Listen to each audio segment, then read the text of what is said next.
Bonjour à tous, vous êtes sur Vibe Radio 102.3. Bienvenue dans Questions Santé qui traite ce matin d'un autre sujet. Nous sommes avec Dr Boubacar Signaté, médecin urgentiste à SES Médecins. Bonjour docteur. Bonjour Karine et bonjour chers auditeurs. Nous parlons ce matin, docteur, de la sécurité routière des enfants. Mais docteur, pourquoi doit-on parler de la sécurité routière des enfants? La rue n'est pas un milieu anodin, Karine. Donc, il n'est pas question d'enseigner à nos enfants le code de la route.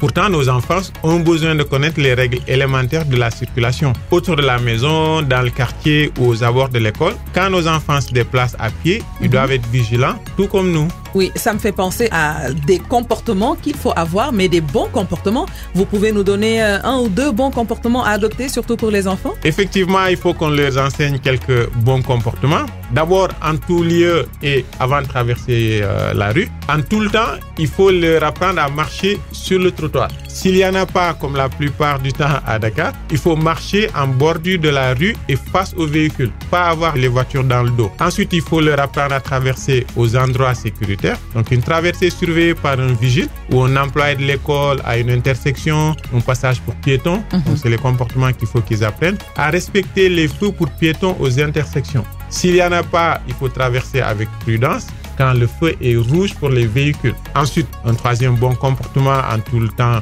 qu'il faut qu'ils apprennent, c'est d'éviter de traverser la rue entre deux véhicules immobiles.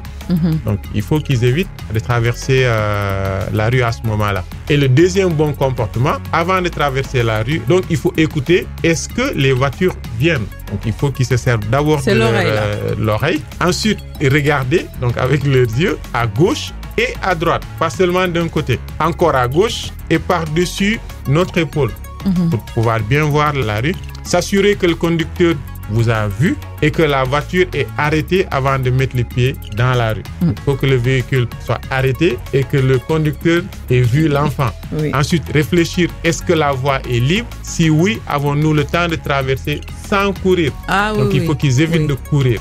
Voilà. Après, des fois, c'est de la panique qui survient. Voilà, c'est la panique qui va Exactement. Mais docteur, j'ai envie de vous demander un dernier petit conseil à appliquer quand même pour la sécurité routière chez les enfants, même si il faudra en reparler encore. Voilà, on va en reparler, c'est sûr. Maintenant, un dernier bon conseil, qu'il ne faut pas qu'on oublie que nous sommes aussi des modèles. Nous, les parents, l'enfant va nous imiter. Et si on ne respecte pas les règles de sécurité, il aura du mal à comprendre qu'ils doivent les suivre lui. Donc, il faut qu'on soit nous aussi de bons modèles pour nos enfants et qu'on leur dise aussi que tous les conducteurs ne respectent pas le code de la route. Malheureusement, ils ne font pas attention aux piétons. Donc, c'est à lui de faire attention et d'être sûr d'avoir été bien vu avant de traverser. Ça, c'est le dernier bon conseil que je donne. Et j'enregistre en tant que parent. Merci beaucoup, docteur Signaté. Mais on revient la prochaine fois quand même parce qu'il y a encore beaucoup de choses à dire pour la sécurité routière chez les enfants. À très bientôt. Merci à tous d'avoir suivi.